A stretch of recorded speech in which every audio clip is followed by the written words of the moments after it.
नेता अभिनेता लोग से चलेला यारी, ले ले उठाओ ना हमसे पवन खेसारी। सुख हो खे सोमार चाहे बुध कलू जी, सुख हो खे सोमार चाहे बुध कलू जी, पीली ही हमरा पुष्पा के दूध कलू जी, पीली ही हमरा पुष्पा के दूध कलू जी।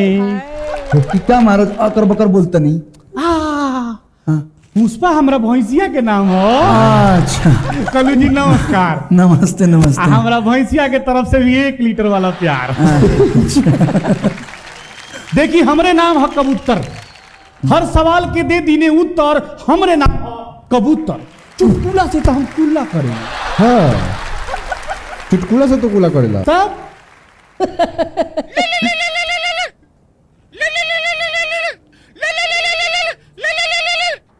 हेलो का ना मिली, चुपचाप पैसा पहुंचा दो हमरा दुआरी पर, हम तो चढ़ के ले ले तारा घरारी पर। अरे वाह का बोल कबूतर जा काहे गार माइल बरो। अरे एगो की यहाँ पैसा बाकी बा दूध के। हाँ। कहले रहो कि देम दूध के। हाँ। आज बीएफए हो गई, अगर आज ना दी है तो उनका प्राण ले ले छाती पर कूद के। बाप रे बाप, सब कोई तो कूद के जान देवेला, तू लेता रह। देखो ये तो हमार खुशबूरती बा। खुशबूरती बा। जा, जा, जा, जा, तो भारी मिस्टेक हो गई। हाँ। ए पुष्पा, हाँ? पुष्पा, ए पुष्पा, अरे तनी घूंघट खोल के देखा की आइल बा। लिया के दिखा दो, जा जा लेके लिया के दिखाइए दो, लिया के दिखावा, भेंट करावा, लुकवैले बड़ा अपना भैंस के। काहे लजाता रू। अरे हमर पुष्पा देखी देखे तनी। अच्छा ई बात बताई कलू जी कि रउआ एकरा लगे का करे आइल बनी। अरे हमरा लगे अइती तो मेवा मिश्री मलाई खियती पियती।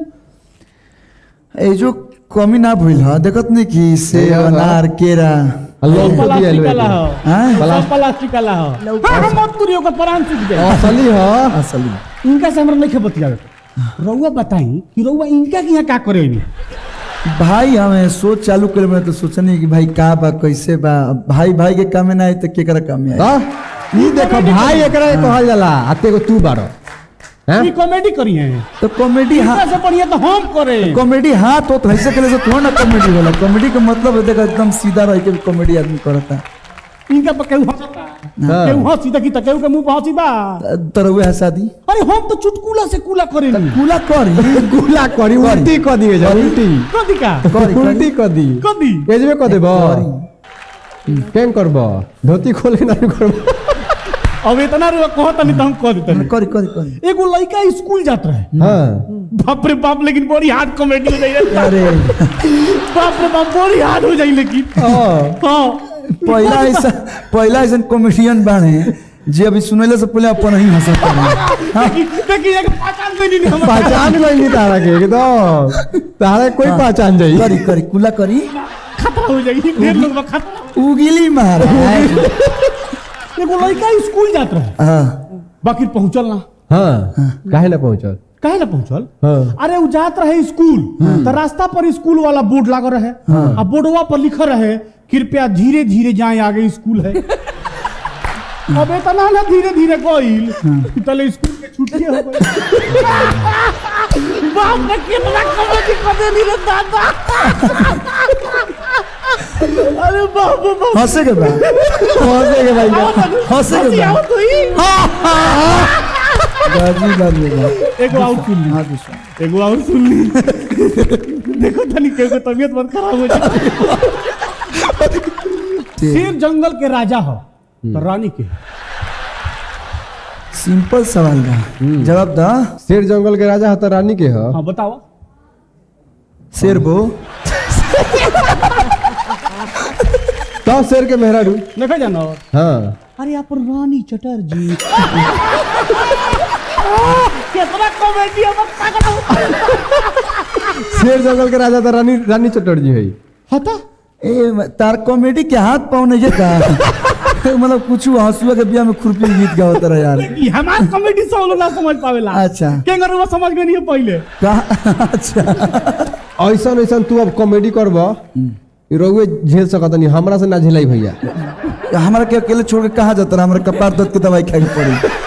ए भैया जाए ना दिन करके, ई तो पटीदार हो। हाँ। तू तो हमारा कॉमेडी से जरबे कर। बने बने सुनी बनू एकदम भैया एकदम। हमरा के भैया जाए दी जा जा जा मार दे। ऐसा ऐसा तो कॉमेडी भाग लिए अगर भैया तो तहार उपाय करतनी हम जाता नहीं। भाग जाए। अब देखत नहीं तहार कैसन कर जल्दी आई है लेकिन। हाँ हाँ जरेला पटीदार हो।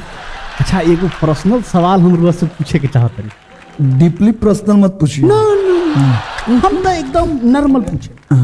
पूछी पूछी। राउर तो टटके बियाह भइल बा। आम तौर पर बियाह होला तो जब दुल्हा मारू में जाला तो ओकरा से साली हंसी मजाक करे लिसन का पाखी जी आ कहे लिसन जे गाना गाई चाहे गाड़ियों गावे लिसन तो रुआ गाड़ी याद बा कि ना बियाह वाला? गाड़ी तो हमारा इतना याद बा कि मतलब तो एगो हो ना जाओ का पाखी जी? बिल्कुल। एगो हो जाओ। हमनी के पाखी जी जब ब्याह शादी होला तो निमन निमन गाली गीत गावाला जोन की मतलब केहू बुरो न मानेला। गाली गीत सुनाई या कुछ मतलब ब्याह के कुछ बढ़िया बढ़िया गीत सुनाई? पहले गाड़ी है। कि तनी ताकल आ तनी ताकल देवलिया पक्का लिखल बा। तनी ताकल आया तवार लिखल बा हो सोमार लिखल बा। तारा बहिना के सोरगो भातार लिखल बा। तनी ताकल हो तनी ताकल देवलिया पक्का लिखल बा। तनी ताकल। क्या बात है। ई सब गाना एकरा बुझाई? ई तो जे पढ़ल लिखल होई ओकरा न बुझाई। आजकल के नया नया लड़का लड़की की कुल ना पूछा, यही से गावत रही ना।